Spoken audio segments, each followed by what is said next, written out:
Est-ce que vous reprochez tey jii à Khalifa ou à Barthélémy Diaz votre absence de cette 15e législature? Je ne leur reproche pas mon absence à moi de cette 15e législature parce que je n'ai pas la prétention de dire que sama carré moo am solo xam nga laa di reprocher l'absence de Taxawu Sénégal de la 15e législature d'abord parce que fu ñu jaar la man sama analyse dafa ma may ne que damay toog ne mais ban moment ñun la ñu pàcc suñu électorat parce que tollu woon na ay jamono même Khalifa Sall bu nekkee woon kaso ñun dañ daan oote ay manifestation oote nañ ko Kaolack oote nañ ko Mbour mais ñun dañ doon am problème pour am xaalis pour convoyer tous nos militants dans un endroit demoon na ba jamono ne dañu imprimer woon ay carte di ko jaayee 1 million 2 millions pour am xaalis pour organiser il nous fallait au moins 10 à 15 millions pour faire une seule manifestation mais doole boobu kañ la nax saay pour man mu ngi nax saay diggante législative 2017 ak présidentielle 2019 législative 2017 yi ni ñu ko géré bi Khalifa nekk ci kaso bi ak li ñu ci am mooy 0 député ak présidentielle 2019 bi ñu jàppale Idrissa Seck foofu la ñu pettee suñu doole yëpp tey ak fi ñu jaar. am na ñu jàpp ni seen doole yéen a ngi ko pett ci jamono bi ngeen nekkee en guerre ak ñi nga xamante ni ñu di Pastef. pour man am na ñoo xamante ni quand même loolu lañ jàpp nee nañu daal ci jamono boobu si la yëf yi daal. tàggatee ko ci yéen pour man force populaire Taxawu Sénégal élection présidentielle yooyu bi Taxawu Sénégal jàppalee réew mi militants yi bees ak nit ñi bees ñi gisoon seen bopp ci Khalifa Sall électorat boobu bu dul parti socialiste ñooñu bañ demee jàppale Ousmane Sonko à la présidentielle ñëwuñu ba tey la preuve c'était la première fois Khalifa Sall ne jaar leen ni am ñu taxaw ne ko man jaaruma nii fii laa jëm c'est-à-dire pour la première fois indi ne man jàppale mooy Idi Sonko la jàppale et tous nos militants et responsables à la diaspora yi dem Pastef ils ne sont jamais revenus man mën naa la limal ay ñaata nit ñu nekk tey ay DG nommés par Pastef mais qui étaient à Taxawu Sénégal. donc lan moo nekkoon problème bi ci mujjantal bi c'est-à-dire coalition bi ngeen intercoalition yi ngeen taxal wala lan la. non xam nga tey. wala ki ngeen jiital man li ma considéré mooy que foofu lañ mel tey bu nga dugaatee beneen schéma nga ni ma yow schéma bi daanaka à la limite tu mets en selle parce que da ngay ne dafa mel Taxawu Sénégal ñaari leader ñoo fi nekk Khalifa ak Barthélémy. tey tu donnes confiance à Barthélémy mu def ay choix mais choix yooyu lu mu jur mooy que contexte biñ nekkoon en 2017 daanaka moo dellu si pour man dafay jur lu nga xamante ne c'est très dangereux mooy que Taxawu Sénégal est absent du débat xoolal ñun askan bi daf ñu mere. parce que askan bi dafa gëm li ko Pastef wax askan bi daf ñu mere parce que am na lu leen wax lu leen jaxasee ak moom mais tey yow boo bëggee juboo ak askan bi mooy da nga war a organiser wu defaru xam nga propulser sa ay jeunes sa ay cadres ñu am taxawaay pour que ëllëg ñoom ñu mën bokk au niveau du débat et peser dans le débat public mais qu'est-ce que tu fais en général tu crées les conditions d'une coalition bu nga xamante ne daanaka yow sa 60 000 voix dafa nërmeelu ci yeneen amoon tey dëgg la mën nañ nekk Barthélémy moo diriger la liste mais tey au bout qu'est-ce qu'on a gagné est-ce que ñi dem assemblée dañuy wax waxu taxaw waxuñu waxu taxaw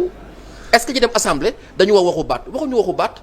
est-ce que tey waxuñu sax waxu sàmm sa kàddu seen waxu bopp la ñuy wax. est-ce que tey gis nga tey ci débat bi tey ñu ne am na assemblée débat au conseil wala am na DPG tey Abdou Mbow ngay dégg wala Aïssata Tall Sall wala dara wala ñeneen ak ñeneen tu n'entends pas taxaw. et man loolu moo métti l'impression que sax que assemblée ñaari opposants ñoo fa nekk mi Abdoul Mbow ak ki nga xamante ni moom moo di Aïssata Tall Sall ba ci déclaration de politique générale bi seen propos yi sax moo gën a viral. oui parce que ñoom ñoo fa taxaw posture opposant frontal ñeneen ñëpp dañu doon rogo jeeru di jéem a def ay truc lan ngay toog ak PM di waxin yenn wax yoo xamante ne da nga koy jox ay conseils wala da ngay bëgg a forcer benn amitié mais loolu nit ñi gis ñoolu ñële seen ligne c'est beaucoup plus clair ils sont frontal mais nit ñi ils vont lire ils n'ont pas envie de savoir ce que tu fais toi tu es dans l'opposition lan nga wax tu es au pouvoir lan nga wax donc ñi nekk ci diggante bi ñoo ñëw réer moo tax askan bi xoolu leen Abdou ay Aïssata sont clairs dans leur ligne politique ñeneen ñi xamoo ci lan lañ nekk man j'aurais vraiment voulu que en fonction combat de principe yi taxawu dugg j'ai la conviction que les gens sont injustes avec Barthélémy man gëm naa ni que Barthélémy li ñu ko teg ba muy dugg ci dialogue bi c'était pour defar pour jàppale Ousmane Sonko Khalifa Sall bi muy génn partem position de principe moo ko génnee partem il faut que PS am candidat il faut que PS participer au jeu démocratique pour man dëgg la aussi woon c'est un homme de principe c'est un homme digne mais la vérité c'est tous les combats qu'on a menés les années de prison Barthélémy 6 mois Khalifa 3 ans perte suñu mairie perte suñu député ba tey jii au bout pourquoi pour nous retrouver à la case de départ à la case zéro pour moi on pouvait éviter ça donc man merewuma leen ci man j'ai pas de problème personnel à être député ou pas mais li ma leen mere mooy l'absence de Taxawu Sénégal parce que c'est un parti qui mérite d'être dans le champ politique parce que Taxawu a des postures qui sont cohérentes qui sont dignes et qui sont des principes de responsabilité. Comment on en est arrivé là? Bu ñu amoon plus d'organisation également mettre en avant les jeunes mën nañu ko éviter. Bien sûr xam nga on aurait pu même si on et li si gën a métti mooy que moi je connais Taxawu man gisuma parti Sénégal bu ëpp ay talent Taxawu gisuma ko jeunes yi nekk Taxawu ñoo ëpp talent ci champ politique bi ba parti yi la doon wax ni on a 4000 cadres des trucs comme ça aujourd'hui ils ont un problème de cadre pour nommer mais moi je pense à des jeunes comme Youssou Mbow Seydina le maire de Yoff ce sont des jeunes hommes et des jeunes femmes qui méritent d'être propulsés qui méritent d'être connus mais non seulement ce sont des jeunes qui sont outillés intellectuellement qui sont bien formés mais certains d'entre eux ont été maires donc pour moi en quoi cette génération qui gère le pays est plus méritante que ces gens-là mais moi j'ai fait presque 10 ans à la ville de Dakar. Est-ce que lu nu mel moo tax ma gis la nga magnifier li nga xamante ni moo di choix ak constance Ousmane Sonko parce que nee nga tey jii dafa reproduire li nga xamante ni moom moo di ses suppléants indiwaat leen li nga xamante ni moom moo di assemblée nationale ànd ak qualité bi nga xamante ni en tout cas jox na leen est-ce que da nga jàpp ni plus boobu Ousmane Sonko am moo manqué tey jii les leaders de Taxawu Sénégal je veux parler par là de Khalifa Sall ak Barthélémy Dias. mais c'est pas je leur fais leur procès mais Ousmane Sonko ay lii la am nit ki li nga am ngay dugg jee marché xale yooyu la am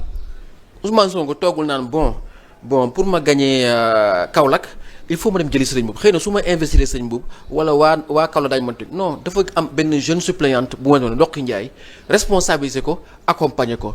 mais Daba Wañaan qui est enseignante dans le Dandé Mayo duggoon suppléant à Darou Mousti mais moom la investir à Kébémer parce qu'il s'est dit que c'est à moi de créer le leadership. Mon rôle à moi Ousmane Sonko mon mérite à moi c'est d'avoir convaincu des inspecteurs des impôts de me suivre déjà à la base si Waly Diouf Bodian si Bassirou Diomaye Faye si tel et tel ont accepté bien que maak ñoom ñoo bokk corps ñoo bokk formation de me suivre c'est parce que déjà j'ai montré l'exemple et ces gens-là sont mon miroir parce que bu ñu xoolee Bassirou Diomaye ak formation mu nangu topp dama ginnaaw Sonko day tax yeneen cadre ñu ñëw ànd ak Ousmane Sonko mais Ousmane Sonko comprend que pour régénérer le champ politique un leader crée du leader des leaders. Un leader sécrète du leadership. moo tax Ousmane Sonko est en train de créer dans chaque département ses propres leaders à lui et ça c'est son mérite donc yow mënoo am des jeunes qui sont bien formés man bi ma nekkee ville de Dakar tey j'ai fait partie de l'équipe de 4 jeunes qui ont fait l'émission obligataire de la ville de Dakar ñun ñoo ko préparé ñoo yor le dossier quand il fallait compétir entre Dakar Accra Abidjan c'est nous qui avons fait le dossier et ñun ñoo gagné ñu def monter émission bi on a travaillé pendant 3 ans man maa ko donné la phase concrétisation du potentiel fiscal de la ville de Dakar maa ko liggéey ba am une subvention de $150 000 de la Banque mondiale on avait fait une première fois une notation de la ville de Dakar Moody's bi waaj notu Sénégal moo ñëw noter la ville de Dakar on avait une telle bonne note que le seul problème qu'on avait c'est que Moody's n'a pas voulu noter la ville de Dakar qui est une entité décentralisée mieux que l'État du Sénégal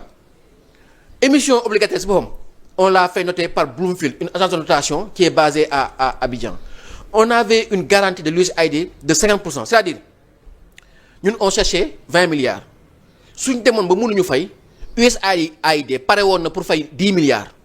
pour te dire la garantie qu'on avait on avait tellement bien travaillé ñu dem jël le grand prix de l'innovation urbaine à Guangzhou devant Brême devant Rio de Janeiro devant Paris devant les grandes villes du monde tey ñu dem ba loolu jeex ba ñu dem ba le CREMF jox ñu le visa allez-y sunu gouvernement ñoo ni mënu leen ko fi def tey ma toogaat man gis gouvernement du Sénégal le premier ministre ñëw ne on va faire des patriotes bonds de 1500 milliards mais ces patriotes bonds là c'est la même chose que l'émission obligataire qu'on voulait faire. mais honorable ni ma la déggee ni nga rappelé magnifier liggéey bi ngeen def foofee ca mairie bu Dakar kon tey qu'est-ce que ça te fait boo toogee gis boobu la mairie bi nga xamante ni sama jox ngeen ko lépp lu ngeen amoon tey ñu fokkati ko ci seen loxo. mais même chose même situation li amoon rek moo amaat rek moom laa expliqué nii tey nan laa war a comprendre man en tant que jeune cadre ñu convaincre ne ma Abba y a des cadres de l'administration xëy na am na ñu ENA formé mais am na ñu mën a jaase administration bi les doyens Dout Sarr les doyens El Hadj Malick Souris les doyens Abdoulaye Matar Diop ñu fekkoon ville de Dakar en 2009 qui nous ont dit vous avez le bon choix formez-vous connaissez demain vous serez appelés à être peut-être des ministres ou des DG mais vous allez voir vous serez meilleurs que ce que vous trouvez dans l'administration mais tey man mi mënee émission obligataire bi ak suma ay ñoñ ñu liggéey ko ba li gars yi foogul woon ñu am ko mooy le visa pour dire que Dakar va aller sur le marché financier mais actualité africaine la woon toutes les villes africaines ñu ngi doon suivre Dakar va aller sur le marché financier pour des problèmes politiques sama gouvernement ñëw ne écoute lii du fi am parce que seen maire dañu ko war a dàq si biti 10 ans après tey nga ñëw gouvernement bi ñëw ne xam nga la mooy suñu xaaj ñun on veut benn endettement bu gën a baax Sénégal bor yi ñuy jël dañu bëgg léegi mu nekk ay bor domestique maanaam bor yoo xam ne lu ci ëpp ci réew mi la jógee wala ci sous-région la jógee looy def ñun on va faire des patriote bonds mais patriote bond mooy ñun li ñu defoon il y a 10 ans mais au même moment ce même gouvernement nee na daf fiy jëlee maire de Dakar au même moment man mi nekkoon ville de Dakar ñun ñoo liggéeyoon def le dossier pour accueillir les Jeux olympiques de la jeunesse lan la may wax damay naan réew mi avancé wuñu xeexu il y a 10 ans mooy xeexu léegi problème mu dëkk bi problème politique la problème politicien la et ça ramène à la part dimension mu lay wax léegi quand des hommes se battent généralement c'est des émotions individuelles ñooy ñëw moo tax ma taxawoon fii ne Barthélémy je l'invite à guérir de sa colère contre Ousmane Sonko c'est pas parce que yow Barthélémy mere nga Ousmane Sonko wala Ousmane Sonko mere na Barthélémy ba ngeen naroon fi def lu ñu ñaaw a ñaaw mooy imagine nga keroog bi Sonko taxawee ne sama mbooloo fekk leen ma école de police ñu dem kër Barthélémy tu t'imagines bu ñu songoon kër Barthélémy lu muy joxe Barthélémy tiire wala ay mbokkam tiire ñaata moor loolu fu ñu koy waxee ci réew mi pour lan parce que ñaari doomu aadama merente nañ xuloo nañ bëgg def ci réew mi lu mu fi mësul am c'est pour ça que les hommes politiques doivent avoir le sens de l'histoire man en tant que jeune administratif jeune politicien je me dis que le problème de mon pays à la base c'est pas un problème économique c'est pas un problème financier c'est d'abord la posture des hommes politiques dans l'exercice du pouvoir. mais ni Barth di mënee ni combat bi tamit ban jàngat nga ci am gis nañ ay garde corps am arrêté woon nañ leen foofee ca Saint-Louis am na 55 yu ñu ci relaxé am na ñeneen ñu nga xamante ni seen peine